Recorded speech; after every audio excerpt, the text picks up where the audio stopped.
Hello friend welcome back to e learning with Hina ma'am channel. आज की जो श्रृंखला की बात करी जाए तो इसका पहला पार्ट हम देख चुके हैं, दूसरा पार्ट बाकी है, यानी पोषण विज्ञान को देख रहे थे।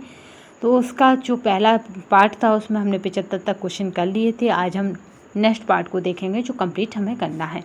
तो आज हमारा पोषण ख़त्म हो जाएगा। पोषण की बात की जाए तो हमने पोषण में अब तक क्या देखा, भोजन एवं पोषण में हमने भोजन के कार्य में भोज समूह देख लिए, सुपोषण और कुपोषण देख लिए, ठीक है। और संतुलित आहार हमारा भी चल रहा है। तो ये तीनों यूनिट हैं, अभी हम कंप्लीट करेंगे। उसके बाद हमारा कार्बोहाइड्रेट, वसा और जिस तरह इस क्रम में लगे हुए हैं उसी क्रम में आपको प्रोवाइड कराए जाएंगे, क्योंकि ये इम्पोर्टेंट है क्वेश्चनों की श्रृंखला। क्योंकि हमारा टारगेट 100 प्लस का, 100 प्लस में ये रामबाण काम करेगी, इसलिए ये बहुत बहुत मोस्ट इम्पोर्टेंट है। जल्दी ही यूथ का प्रैक्टिस सेट लाएंगे, क्योंकि यूथ का प्रैक्टिस सेट 2 दिनों से नहीं आया, पर जल्दी ही यूथ का प्रैक्टिस सेट होगा। चलिए तो आज का देख लेते हैं। आज का जो सेशन है, हम चल रहे हैं यूनिट 1 पर, भोजन एवं पोषण करके दिया हुआ है यूथ में। तो उसी के हमने क्या करे हैं, सब पाठों को देख लिया है।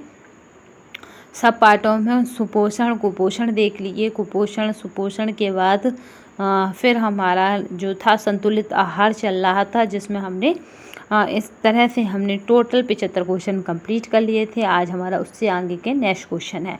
तो यहाँ पे पहला क्वेश्चन देखिए, यानी 76 का क्वेश्चन है, निर्जलित आलूओं, पालक, फूल गोभी और रागी में आर्द्रता की मात्रा होनी चाहिए।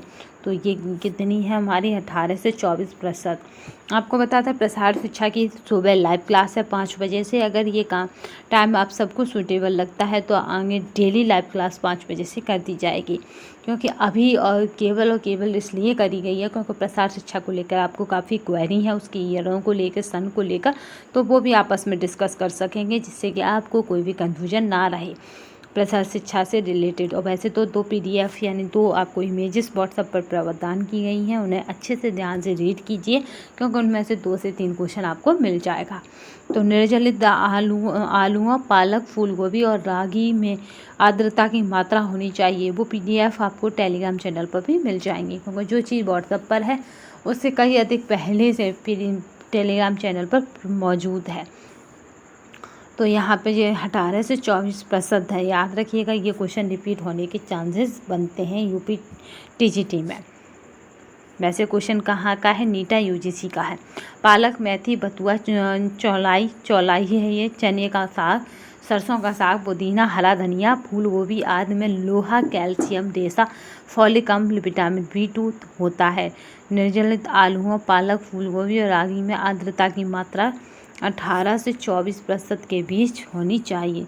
इसका उचित तापमान कितना, 3 सेंटीग्रेड से 4 सेंटीग्रेड के मध्य होना चाहिए। नेक्स्ट क्वेश्चन, निम्नलिखित में से कौन से पोषण अभाव रोग नहीं है, यानी पोषण के अभाव में नहीं होते ऐसे रोग बताने हैं।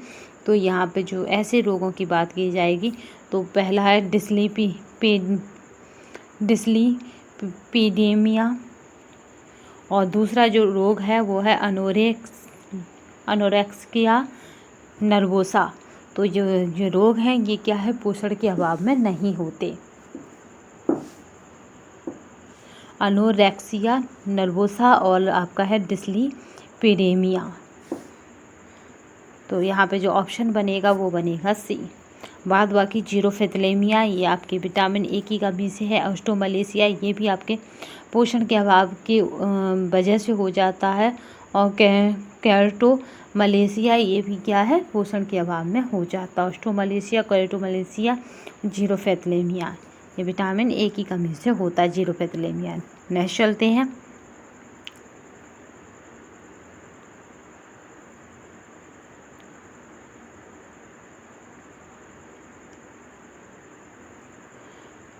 और यहाँ पे देखते हैं, अनोरेक्सिया नर्वोसा एक तरह के खाने से संबंधित विकार है। इस बीमारी में शरीर का वजन बढ़ने को लेकर गलत अवधारणाएं होती हैं। यह एक प्रकार की मानसिक अवस्था है जिसमें व्यक्ति को लगता है कि अगर वो भोजन का सेवन करेंगे तो वो मोटे हो जाएंगे। इस कारण वह व्यायाम और डाइटिंग को आवश्यकता से अधिक महत्व देता है। नेक्स्ट क्वेश्चन, यहाँ पे जो है आपको कूट दी जा रही है, और कूट का क्या करना है, सक्रिय पदार्थ हैं, आहारीय स्रोत हैं, यानी कौन से पदार्थ से हमें क्या मिलता है ये बताना है। तो यहाँ पर देख लेते हैं इस तरह से, क्योंकि वहाँ पे उसका मैचिंग काफ़ी दूर है। यहाँ पे इस तरह देखिए, अल्फा लिम्पोई एसिड की बात की जाए तो ये आलू में है। फ्लेवोनाइड्स की बात की जाए तो लहसुन है। लाइकोपिन की बात की जाए टमाटर है। ग्लूथाथियोन की बात की जाए तो एवोकेडो है। सेलेनियम की बात की जाए तो समुद्री खाद्य पदार्थ हैं। ये बहुत पूछा जाता है, सेलेनियम क्या है, तो समुद्री खाद्य पदार्थ हैं। नेक्स्ट चलते हैं, यहाँ पर खाद्य पदार्थ और घटक हैं, यानी खाद्य पदार्थ दिए गए हैं, उनके घटक को देखना है। वाइन की बात करें तो वाइन की अगर बात करें तो रेजिवेरेट्रॉल होता है वाइन का। और आलू बुखारे का रस की बात की जाए तो यहाँ पे होता है सोडियम बेंजोएट आलू बुखारे में। और ग्रीन टी की बात की जाए तो ग्रीन टी में क्या होता है, कैटेचिन्स होता है ग्रीन टी में। और मेयोनीज की बात की जाए तो मेयोनीज में जो मौजूद होता है वो लेसिथिन होता है मेयोनीज में। और साल्मी की बात की जाए तो साल्मी में सोडियम नाइट्रेट होता है। तो सोडियम नाइट्रेट कहाँ पर है, यहाँ पे मोनोसोडियम होता है या सोडियम नाइट्रेट होता है।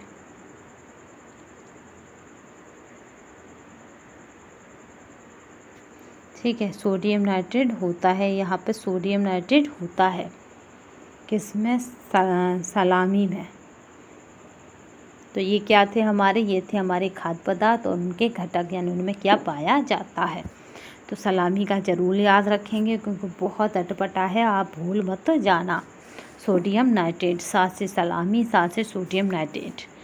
नेक्स्ट क्वेश्चन, तो यहाँ पे जो ऑप्शन बनेगा वो बनेगा हमारा डी।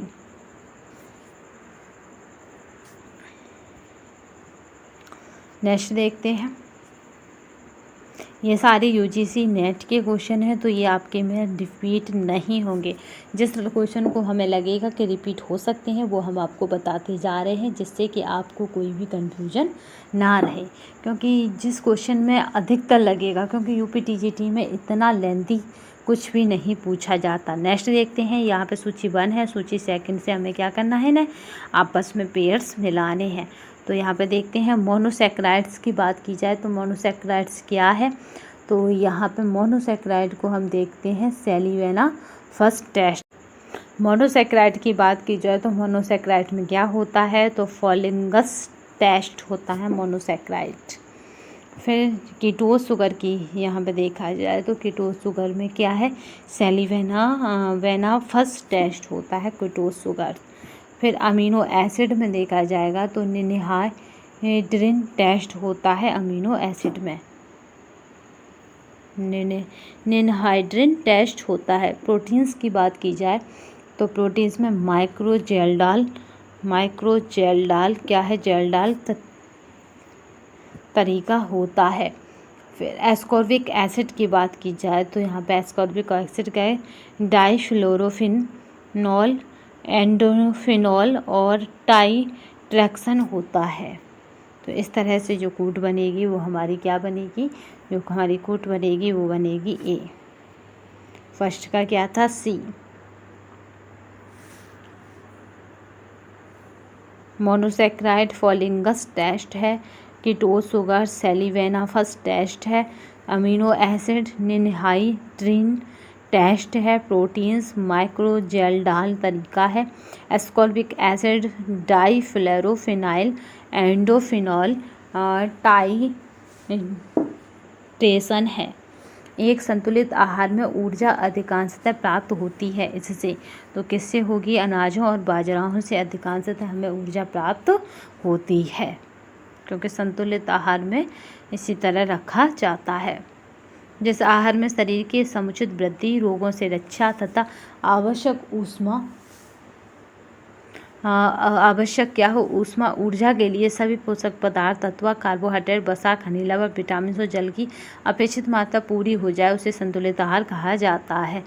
तो यहाँ पर कार्बोहाइड्रेट में 40 ग्राम, प्रोटीन में 4 ग्राम, और कार्बोहाइड्रेट में 4 ग्राम, प्रोटीन में भी 4 ग्राम और आपका वसा में भी 9 ग्राम होता है। प्रोटीन में कभी कभी 4.1 आ जाता, पर ज़्यादातर मेजर 4 ही होता है। कार्बोहाइड्रेट का भी आपका 4 ग्राम है। संतुलित आहार का अर्थ होता है ऐसा आहार जिसमें सभी आवश्यक पोषक तत्व सही मात्रा में सम्मिलित हों, क्योंकि आवश्यक पोषक तत्व हर किसी में पर उनकी सही मात्रा होनी चाहिए। ये होता है हमारा संतुलित आहार। नेक्स्ट क्वेश्चन चलते हैं। PDF आपको हमारे टेलीग्राम तथा व्हाट्सएप नंबर पर मिल जाएगी। पोषण एवं भोजन एवं पोषण का डीप पार्ट आपके आगे जिसका नाम है ऊर्जा चयापचय। ये आपके सिलेबस में इसी तरह नाम है ऊर्जा चयापचय। तो यहाँ पे सिलेबस को हूबहू आप देख पाएंगे TGT के। ऊर्जा मापन की अंतर्राष्ट्रीय इकाई कौन सी है? तो जूल है। ऊर्जा को किससे नापते हैं? तो जूल से नापते हैं। ठीक है, जूल क्या है? अंतर्राष्ट्रीय इकाई प्रणाली के अंतर्गत ऊर्जा या कार्य की व्युत्पन्न इकाई है। यह 1 जूल 1 न्यूटन बल को बल की दशा में 1 मीटर दूरी तक लगाने में या फिर 1 एम्पीयर की विद्युत धारा को 1 ओम के प्रतिरोध से 1 स्टैक तक गुजारने में व्यय हुई ऊर्जा या किए गए कार्य के बराबर होता है। चलिए नेक्स्ट देखते हैं। ऊर्जा को मापने की विधि को कहते हैं तो कैलोरीमेट्रिक कहते हैं ऊर्जा को मापने की विधि को। यह क्वेश्चन आपके TGT में आ सकता है, काफ़ी इम्पोर्टेंट है। TGT 2021 में ये आ भी चुका है।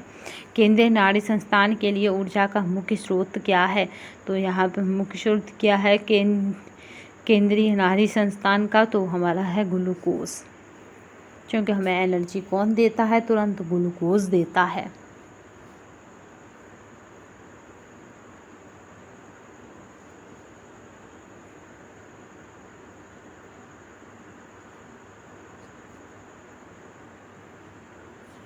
शहद में ग्लूकोज की मात्रा कितनी होती है? तो 30 से 40% तक होती है। मीठी सब्जियों एवं फलों में 2 से 6% तक ही ग्लूकोज उपस्थित होता है। तो शहद में कितनी है? 30 से 40%। बॉडी मास इंडेक्स यानी BMI है। तो यहाँ पे BMI की बात की जाए तो ये शरीर का भार किलोग्राम में, शरीर की लंबाई का दूना मीटर में। ठीक है, शरीर की लंबाई हम मीटर में नापेंगे, जिसका दूना लेंगे और लंबाई का दूना, जो लंबाई अगर 5 है तो आप 10 फुट का कुर्ता के लिए मतलब 10 फुट का लेंगे। एक अत्यधिक क्रियाशील पुरुष के लिए ... कैलोरी ऊर्जा प्रतिदिन आवश्यक है। तो कितनी कैलोरी ऊर्जा प्रतिदिन आवश्यक है? तो वो हमारी 2875 किलो कैलोरी ऊर्जा प्रतिदिन आवश्यक है। आपको बता दें ये आपकी कौन सी वैल्यू है? 2010 की RDA की चार्ट की है। जल्दी ही हम आपको RDA चार्ट कराएंगे, बस कंप्लीट होने वाला है। उससे क्या होगा कि आपको उसमें से जो फैक्ट हैं वो जान पाएंगे। चलिए नेक्स्ट चलते हैं।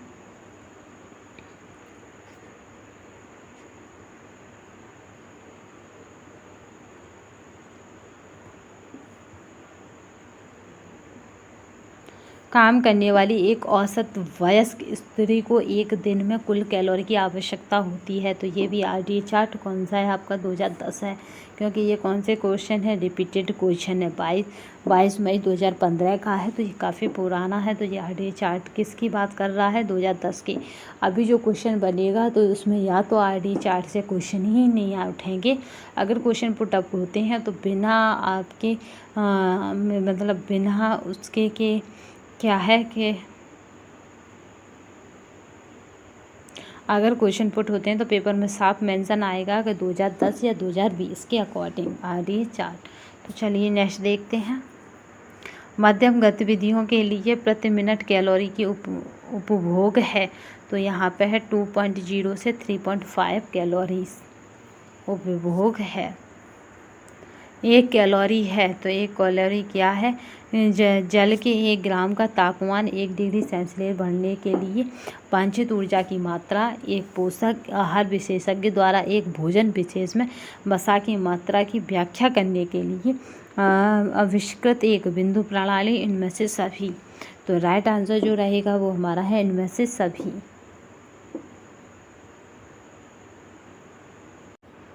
नेक्स्ट क्वेश्चन देखिए। काम करने वाली एक औरत वयस्क स्त्री को एक दिन में कुल कैलोरी की आवश्यकता होती है। तो ये होती है 20-60 यानी 2060। ये हमारी कौन सी है, RDA 2010 के अकॉर्डिंग है। अब पूछा जाएगा तो वो RDA 2010 या 2020 मेंशन करके पूछा जाएगा। मध्यम गतिविधियों के लिए प्रति मिनट कैलोरी की उपभोग है, तो ये हमारा मध्यम के लिए 2 से 3.5 तक कैलोरी है। 1 कैलोरी है तो जल के 1 ग्राम का तापमान 1 डिग्री सेल्सियस बढ़ाने के लिए वांछित ऊर्जा की मात्रा। एक पोषक आहार विशेषज्ञों द्वारा भोजन विशेष में वसा की मात्रा की व्याख्या करने के लिए आविष्कृत एक बिंदु प्रणाली। इनमें से कोई नहीं। तो यहाँ पे जो राइट आंसर रहेगा वो रहेगा इनमें से कोई नहीं। इस टाइप के आपके TGT में नहीं आएंगे। पुरुषों में स्त्रियों के मुकाबले BMR ... होता है, ये आपके TGT में आ सकता है। तो अधिक होता है पुरुषों में स्त्रियों के मुकाबले BMR। स्त्रियों के शरीर में वसीय ऊतकों की मात्रा अधिक होती है, वसीय ऊतकों की क्रियाशीलता कम होती है, अतः BMR कम हो जाता है। काम करने की क्षमता को क्या कहा जाता है, तो काम करने की जो क्षमता है उसको क्या कहा जाएगा, उसको ऊर्जा कहा जाएगा, क्योंकि आपके शरीर में कितनी ऊर्जा है, कितनी एनर्जी है, यह आपके काम करने की क्षमता से ही स्पष्ट होती है। नेक्स्ट क्वेश्चन देखते हैं। भोजन में ऊर्जा का सबसे संकेंद्रित रूप निम्न में से कौन सा है, तो वो हमारा कार्बोहाइड्रेट है।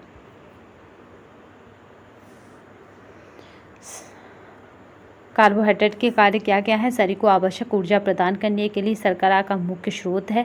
ग्लूकोज यानी तंत्र का पोषण कराता है, यह शरीर के ताप को स्थिर रखता है, यह भोजन को स्वादिष्ट बनाता है और यह दहन में पार्श्विक अम्ल पैदा करता है जो वसा के पाचन में सहायक है। ऊर्जा का वह प्रमुख स्रोत निम्न में से कौन सा है और जैसे कुल दैनिक भोजन का प्रमुख भाग होना चाहिए, तो वो हमारा है प्रोटीन है ऊर्जा का वो स्रोत। ठीक है, इसमें हाइड्रोजन ऑक्सीजन के जल के अनुपात में होते हैं, अर्थात 2 भाग हाइड्रोजन और 1 भाग ऑक्सीजन का होता है। कार्बोज की सरलतम इकाई की संरचना क्या होती है, ये बहुत इम्पोर्टेंट है इसलिए याद रखिएगा। C6H12 और O6 ग्लूकोज की है, ये हमारी सरलतम इकाई की संरचना है। भोजन में 55% से 70% तक ऊर्जा कार्बो से ही प्राप्त करते हैं। सबसे अधिक ऊर्जा हम किससे लेते हैं, कार्बो से। सबसे अधिक ऊर्जा कौन देता है, तो वसा। ऊर्जा की माप की इकाई क्या है, तो यहाँ पे केल्विन जो है ऊर्जा के माप की इकाई कहा गया है। ऊर्जा की माप की इकाई जूल है। कैलोरी मापने के यंत्र को कैलोमीटर कहा जाता है। ठीक है, और मैट्रिक प्रणाली में ऊर्जा मापने की इकाई जूल कहलाती है। जब मैट्रिक प्रणाली की बात की जाती है तो उसमें ऊर्जा मापने की इकाई क्या है, हमारी जूल कहलाती है। जूल को निम्न प्रकार से परिभाषित किया जा सकता है। जूल एक न्यूटन बल से 1 किलोग्राम वस्तु को 1 मीटर की दूरी तक चलाने के लिए व्यय की गई ऊर्जा की मात्रा 1 जूल के बराबर होती है। तो अभी हमने पढ़ा था कि ऊर्जा को हम किससे नापते हैं, तो जूल से नापते हैं। ये किसका है, झारखंड का है। तो झारखंड की आंसर की के अकॉर्डिंग क्या है, केल्विन है, बट यहाँ क्या रहेगा आपका जूल हो जाएगा।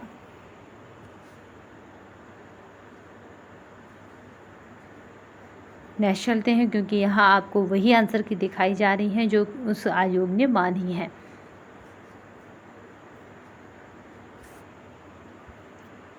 ये PDF आपको हमारे टेलीग्राम तथा व्हाट्सएप नंबर दोनों पर प्रोवाइड करा दी जाएगी।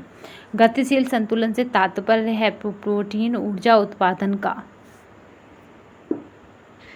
निम्नलिखित में से किसे ऊर्जा की प्रतिदिन आवश्यकता सबसे अधिक होगी, तो पत्थर तोड़ने वाली जो महिला है उसको ऊर्जा की प्रतिदिन आवश्यकता सबसे अधिक होगी, क्योंकि वो कौन सा काम कर रही है, हैवी वर्क। खाली कैलोरी से तात्पर्य है सिर्फ कैलोरी से, ओनली कैलोरी से। शारीरिक श्रम करने के लिए हमें जिस शक्ति की आवश्यकता होती है उसे ऊर्जा कहते हैं। 1 कैलोरी ... जूल के बराबर है। तो 1 कैलोरी की बात की जा रही है तो उसमें जूल कितना होगा, 4.184 होगा, 4.184 होगा। भारतीयों में मेटाबॉलिक सिंड्रोम S होने का अधिक खतरा है। सिंड्रोम X के प्रारंभिक संकेत हैं पेट का मोटापा, अपसामान्य ग्लूकोज सहनता और HDL का न्यून स्तर। तो यहाँ पे जो राइट आंसर रहेगा कि इसमें से कौन सा होगा हमारा, तो यहाँ पे होगा A और R दोनों सही हैं, R पूर्णतः सही है। ठीक है, क्योंकि ये क्या कह रहा है, सिंड्रोम एच के प्रारंभिक संकेत हैं पेट का मोटापा, असामान्य ग्लूकोज सहनता और HDL का न्यून स्तर। चलिए नेक्स्ट देखते हैं। ORS में ग्लूकोज किसके लिए मिलाया जाता है, तो यहाँ पे ऊर्जा के स्रोत के लिए मिलाया जाता है। देह के लिए ऊर्जा का मुख्य स्रोत, यहाँ पे ऊर्जा का स्रोत नहीं मुख्य स्रोत डाल दिया, इसलिए क्वेश्चन की लैंग्वेज थोड़ी सी बदल गई, याद रखिएगा। उपयुक्त सभी भी दे दिया पसाने के लिए, बट आपको याद रखना ग्लूकोज है देह के लिए ऊर्जा का मुख्य स्रोत। यहाँ पे ये क्वेश्चन आपके आ सकता है TGT में, बिल्कुल आने के चांसेस हैं 100%। चलिए नेक्स्ट देखते हैं। क्योंकि इसकी प्रवृत्ति कैसी है, पसाने वाली ऊर्जा, सभी ऊर्जा देते हैं बट एक साथ रखती हैं, प्लस ऊर्जा सभी रख दिया है, जैसे कि आधे स्टूडेंट सभी पे लगा दें। देह यानी बॉडी के लिए ऊर्जा का मुख्य स्रोत ग्लूकोज है। ये रक्त के अवशोषित होकर शरीर को शीघ्र ही ऊर्जा प्रदान करता है। यह यकृत और मांसपेशियों में ग्लाइकोजन के रूप में जमा रहता है, जो आवश्यकता पड़ने पर ग्लूकोज में परिवर्तित होकर शरीर को शक्ति प्रदान करता है। ग्लूकोज शर्करा की सबसे सरलतम इकाई है। इसे डेक्सट्रोज रक्त की शर्करा या ब्लड शुगर या फिर अंगूर शर्करा भी कहते हैं, ग्रेप्स शुगर भी कहते हैं।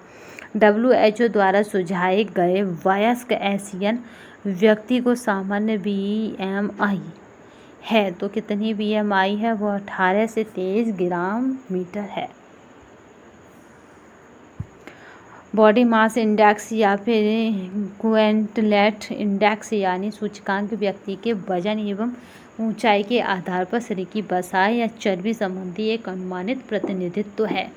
WHO द्वारा सुझाया गया वयस्क एशियन व्यक्ति की सामान्य BMI 18 से 23 ग्राम मीटर है। मेटाबॉलिक सिंड्रोम के निदान में निम्नलिखित मानदंड हैं। तो यहाँ पे जो मानदंड है उन्हें देखेंगे कि कौन कौन से मानदंड हैं। तो यहाँ पे जो बनेगा वो देखते हैं। सीरम में ट्राइग्लिसराइड्स की मात्रा 150 मिलीग्राम 100 मिलीग्राम से अधिक होना। ठीक है, और दूसरा जो रहेगा हमारा वो है फास्टिक रक्त में शुगर की मात्रा 100 मिलीग्राम से कम होना।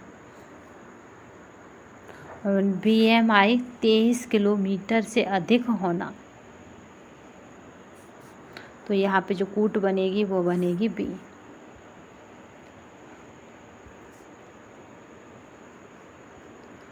नेक्स्ट देखते हैं।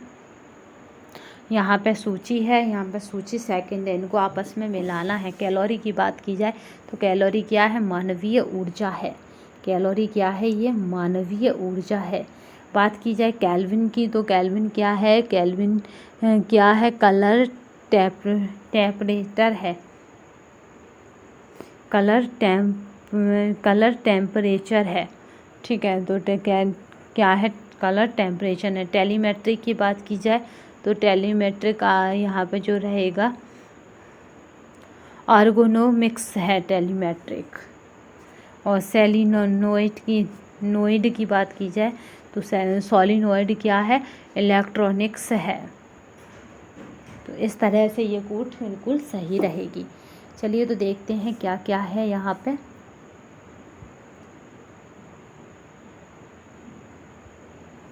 तो यहाँ पे जो ऑप्शन बनेगा वो हमारा क्या बनेगा, B बनेगा। ये PDF आपको हमारे टेलीग्राम नंबर पर मिल जाएगी।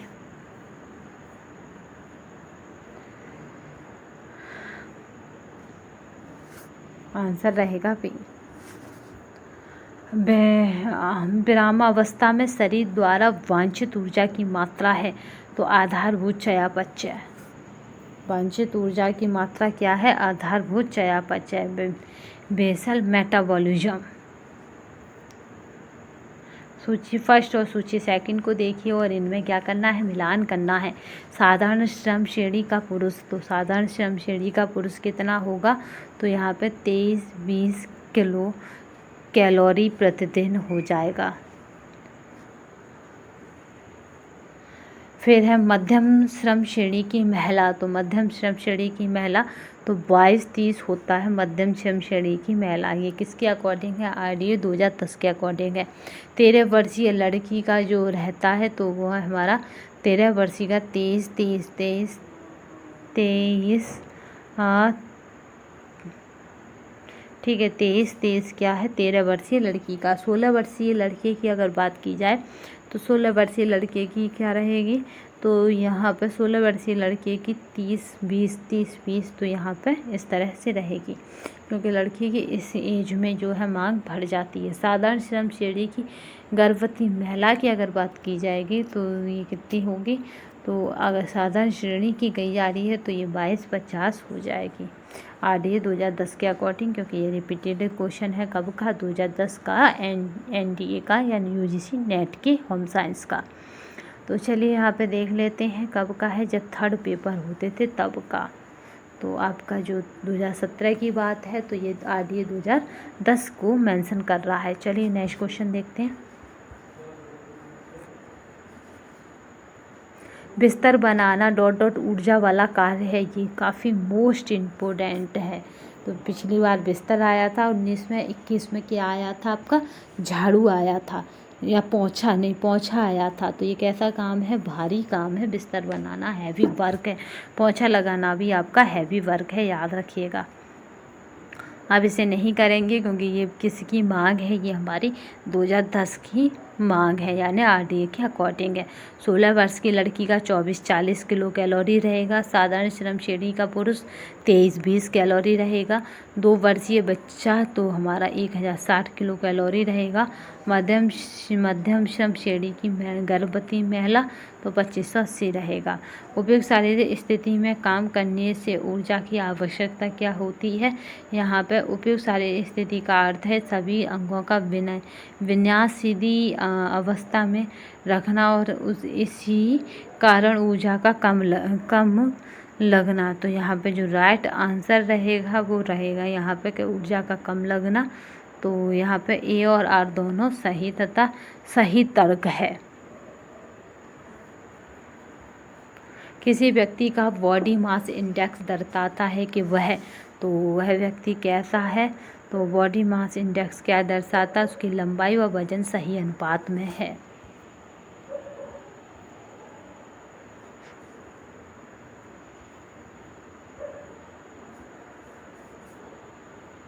नेक्स्ट क्वेश्चन देखते हैं। दहन की ऊष्मा एक साधन से नापी जाती है जो कहलाता है, तो वह भी कैलोरी मीटर कहलाता है।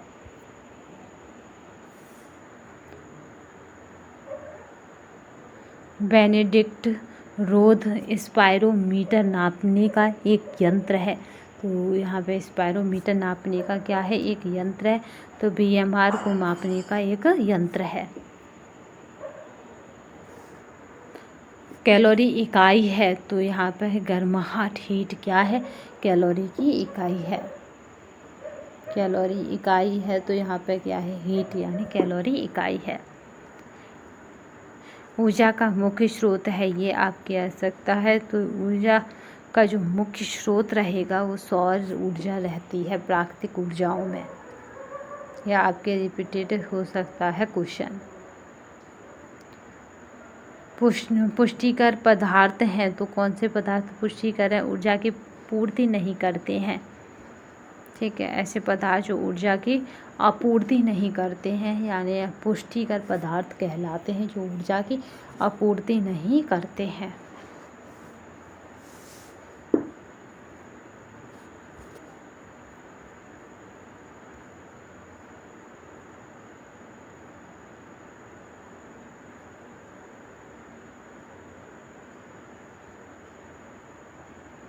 कैल्शियम तथा फ़ारेनहाइट पैमाने पर एक ही रेटिंग देते हैं। ये बहुत बहुत इम्पोर्टेंट है। -40 फ़ारेनहाइट पर, याद रखिएगा। ये एक ही रेटिंग देते हैं 40 सेंटीग्रेड पर माइनस के पर। चाहे कैल्शियम रख लो, चाहे सेल्सियस रख लो या फ़ारेनहाइट रख लो।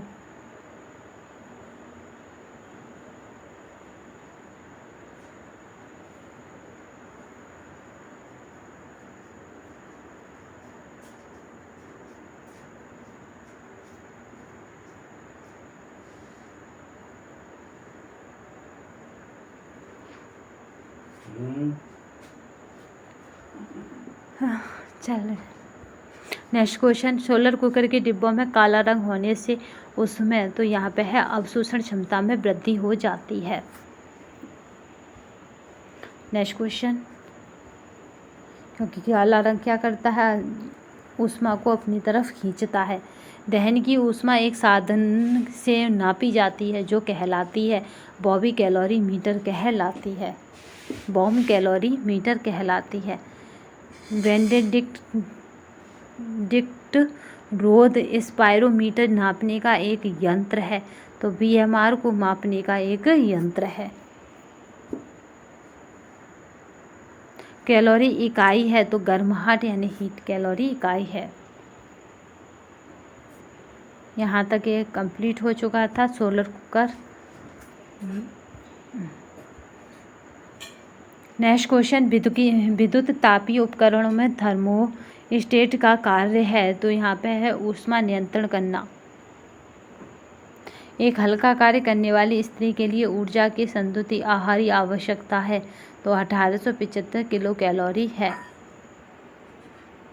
एक स्नैक जो देता है 12 ग्राम कार्बोहाइड्रेट 3 ग्राम वसा, वह शरीर को कितनी कैलोरीज देगा, तो यहाँ पे क्या करना है, तो वो हमारे शरीर को 75 कैलोरीज देगा। कई बार रिपीटेशन हो चुका है, तो 12 गुणे 4 और यहाँ पे कितना था, यहाँ पे 12 गुणे 4 और यहाँ पे 3 गुणे 9, तो यहाँ पे कितना करेंगे 27 कर देंगे और यहाँ पे 48। ठीक है, तो यहाँ पे कितना हो जाएगा, चौथे की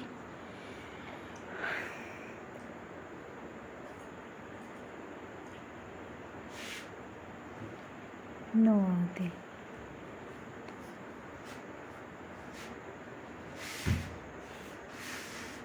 सात और 8 और 7 5 की 5 करियाई 1 और 5 और यहाँ पे 6 और 1 7, यानी यहाँ कितना हो गया 75 किलो कैलोरीज। तो ये हमारा राइट आंसर रहेगा सी। शरीर के तापक्रम में 1 फ़ारेनहाइट परिवर्तन होने से ऊष्मा का ह्रास होता है, तो बहुत बार पूछा जाता है जब एक टेम्परेचर बढ़ जाता है 1 डिग्री शरीर का, तो ऊष्मा हमारी जाती है 7%। भोजन के द्वारा होने वाले रोग एवं उपचार क्या देखेंगे अब। ई पार्ट बचा है हमारे पोषण और भोजन का, जिसमें है भोजन के द्वारा होने वाले रोग एवं उपचार। बीएमआर के बारे में गलत को चुनिए, तो बीएमआर के बारे में क्या है, बीएमआर गर्म जलवायु में बढ़ जाता है, ये स्टेटमेंट बिल्कुल गलत है।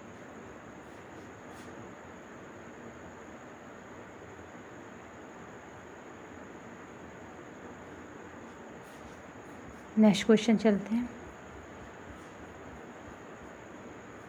भोजन निम्नलिखित में को मिलाइए, तो यहाँ पे हमें क्या करना है, मैचिंग करनी है। तो यहाँ पे देख लेते हैं, भोजन संक्रमण सूक्ष्म जीव है, विषाक्त रसायन कीटनाशक है, सीसा विषाक्त बर्तन है, कवक क्या है, माइटोटॉक्सिन है, संक्रमणीय हेपेटाइटिस क्या है, भोजन के जरिए विषाणु संक्रमण है। नेक्स्ट क्वेश्चन देखते हैं, एसिटामिनोफेन विषाक्तता को जो सबसे आम दवा है, इनमें से किस की विफलता का कारण है, तो लीवर को वो खराब करती है। ठीक है, लीवर की विफलता का कारण है।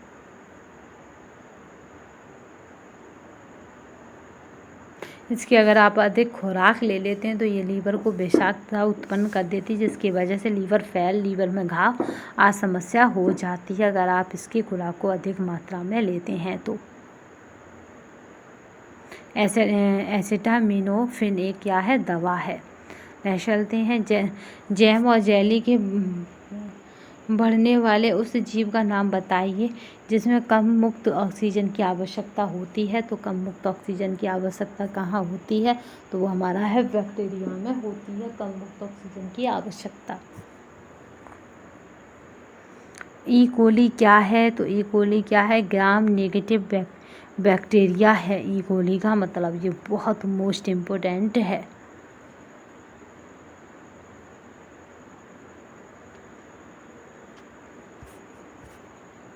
नेक्स्ट क्वेश्चन देखते हैं, निम्न में से कौन सा बैक्टीरिया क्षारीय पीएच में वृद्धि करता है? तो वाइब्रियो कैलोरा क्या है? क्षारीय पीएच में वृद्धि करता है।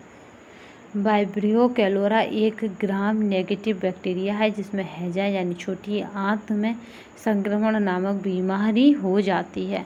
पार्श्वीकरण का मुख्य तय किया जाता है, तो यहाँ पर है रोग पैदा करने वाले सूक्ष्म जीवाणुओं को नष्ट करने के लिए किया जाता है पार्श्वीकरण। यहाँ पर राइट आंसर रहेगा बी। निम्नलिखित में से कौन सा जीव खाद्य जनित जहर का कारण है?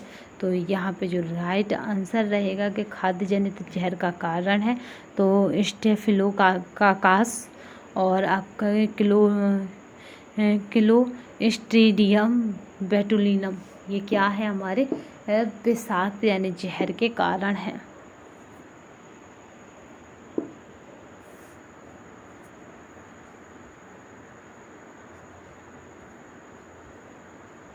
यहाँ पे देखते हैं साल्मोनेला आंत ज्वर है, शिगेला संग्रहणी है, क्लोस्ट्रीडियम बेल्जियम है, प्रोटोजोआ एमोइविक संग्रहणी है और वायरस की बात की जाए तो हेपेटिस है। तो इस तरह से ये आपस में पेयर्स मिल जाएंगे।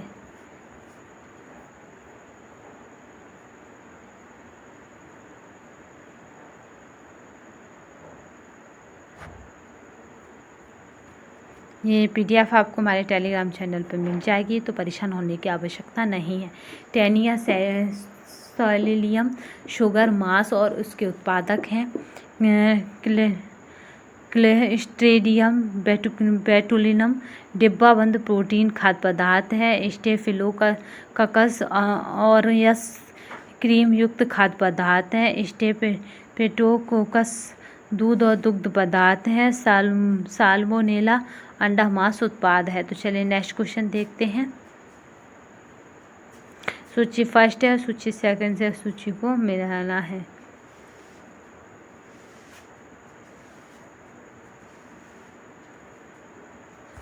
चलिए नेक्स्ट क्वेश्चन देखते हैं।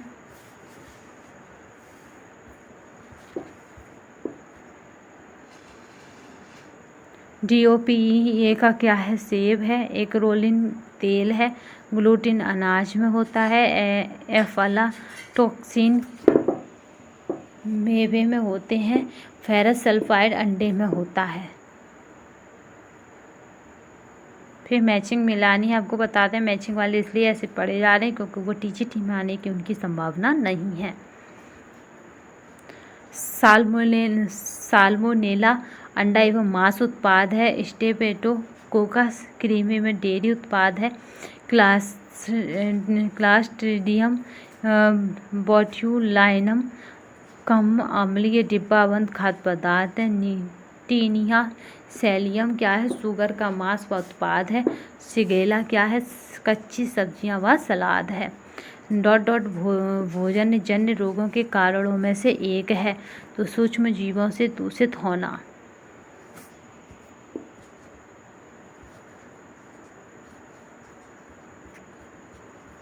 चलते हैं, ये PDF आपको हमारे टेलीग्राम तथा व्हाट्सएप नंबर दोनों पे मिल जाएगी। म्यूकर एपरजिलस और इरगोट जैसे कवक और के सामान्य दूषक हैं। तो ये डबल रोटी और अनाज के सामान्य दूषक हैं। भोज संग्रहण भोजन में उपस्थित रोगजनक रोगाणुओं को खा लेता है। तो यहाँ पे ये बात बिल्कुल सत्य है। साल्मोनेला भोजन विषाक्तता एक जीवाणुक भोजन विषाक्तता है। तो ये बात भी बिल्कुल सत्य है। ये आपके आ चुका क्वेश्चन है TGT 2019 में। जिन खाद्य पदार्थों से उनमें से निहित पोषक तत्वों के सुव्यवस्थित कार्यों के अतिरिक्त स्वास्थ्यवर्धक लाभ प्राप्त होते हैं उन्हें कार्यात्मक खाद्य पदार्थ या फिर फंक्शनल फूड कहते हैं।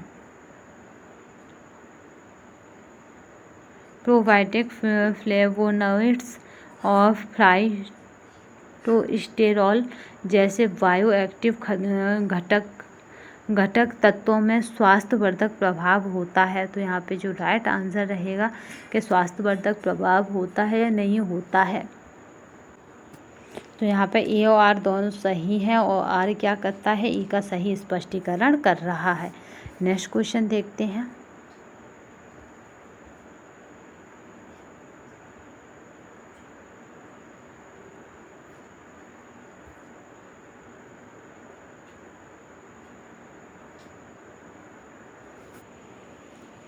यहाँ पे फिर हमें मैचिंग मिल रही है जैसे अभी मिली थी साल्मोना और उसकी। यहाँ पे देख लेते हैं। साल्मोनेला क्या है, म्यादी बुखार है। सिंगेला क्या है, पेचिस है। टेनिया सेलियम क्या है, मस्तिष्क में रसौली है। और प्रोटोजोआ क्या है, अमीबा से होने वाली पेचिस हैं। और हेलिकोबैक्टर पाइलोरी क्या है, पेप्टिक अल्सर है।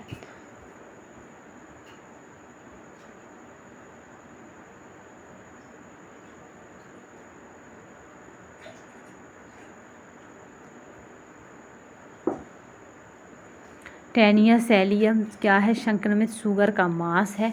एस्केरिक्स लमेरियोकोइडस मनुष्य भोजन व जल है। थ्रेड वर्म मनुष्य के मल में कीटाणुग्रस्त खाद्य पदार्थ है। क्लास्ट्रीडियम बोट्यूलाइनम डिब्बाबंद खाद्य पदार्थ है।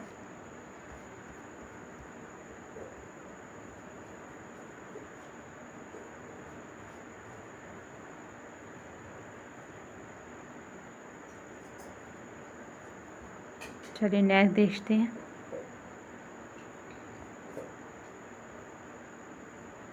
फाइटोकैलिकस की क्रिया प्रणाली क्या है, विसरहित करने वाले एंजाइम्स को प्रेरित करना है। नाइट्रोजमिन की संरचना में रुकावट डालना है। पाचन प्रणाली में कैंसर उत्पन्न होने वाले पदार्थों को पतला और संयुक्त करना है।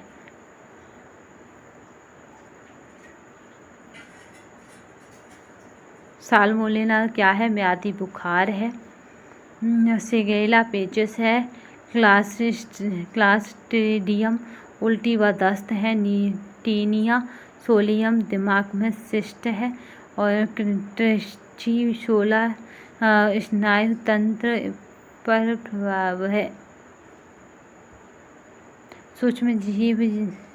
अति सूक्ष्म जीवों को निष्क्रिय किया जा सकता है। तो इनमें से सभी के द्वारा बर्फ जमाकर उबालकर निर्जलीकरण द्वारा निष्क्रिय किया जा सकता है।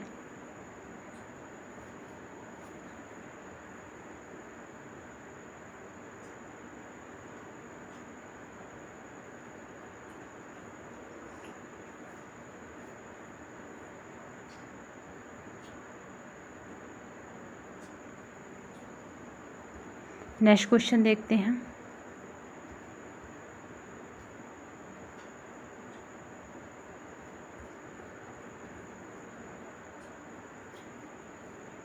निम्नलिखित में से कौन सा आहारी चिकित्सा का उद्देश्य है। जब आहारी चिकित्सा दी जाती है तो उसका उद्देश्य क्या होता है।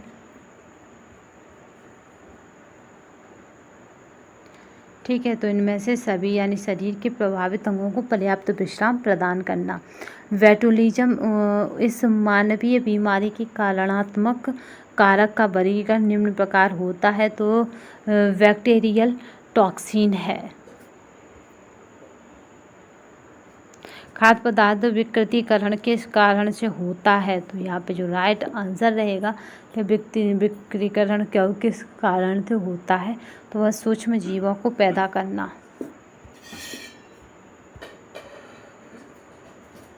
इनमें से कौन सी प्रक्रिया भोज्य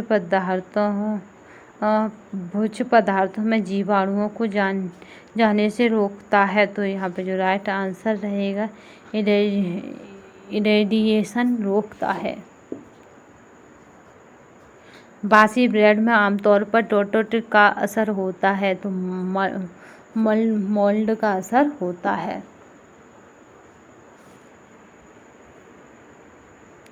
pH 7 इंगित करता है कि विलयन का पदार्थ है तो उदासीन है, क्योंकि ना तो उसमें क्या है, क्षारीय है, ना अम्लीय है, ना एसिड है, ना एल्कोलिन है। केवल कैसा है, न्यूट्रल है।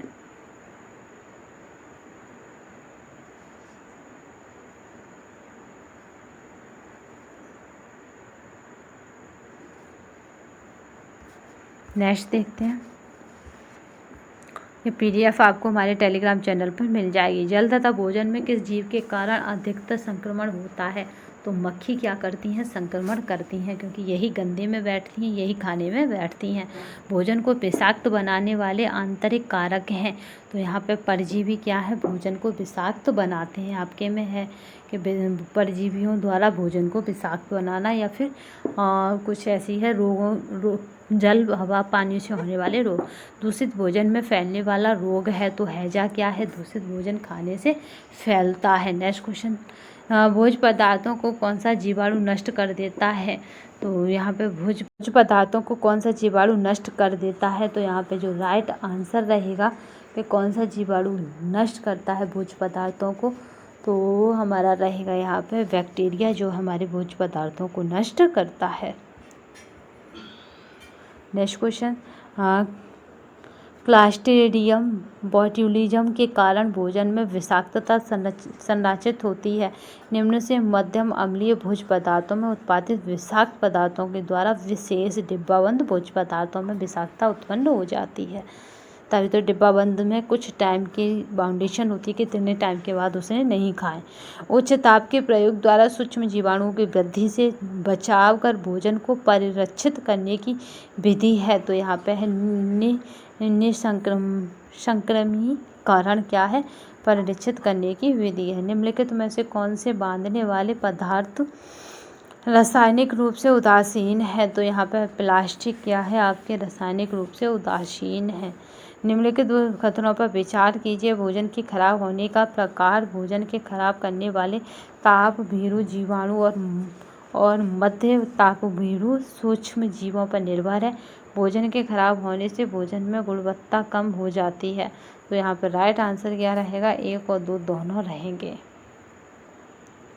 तो आई होप आज का हमारा सेशन कंप्लीट हुआ। आपको ये सेशन कैसा लगा कमेंट बॉक्स में बताइएगा, तथा शेयर, लाइक एंड सब्सक्राइब करना ना भूलिएगा, तथा लाइव सेशन से सुबह 5 बजे जुड़ना ना भूलिएगा। अगर आपकी प्रसार शिक्षा से कोई भी रिलेटेड क्वेरी या कुछ भी आपका कन्फ्यूजन है, तो उससे जुड़ने के लिए, यानी प्रसार शिक्षा से संबंधित क्वेश्चनों की क्वेरी को दूर करने के लिए आप सुबह 5 बजे लाइव जुड़ना ना भूलिएगा। तब तक के लिए नमस्कार, वंदे मातरम, धन्यवाद।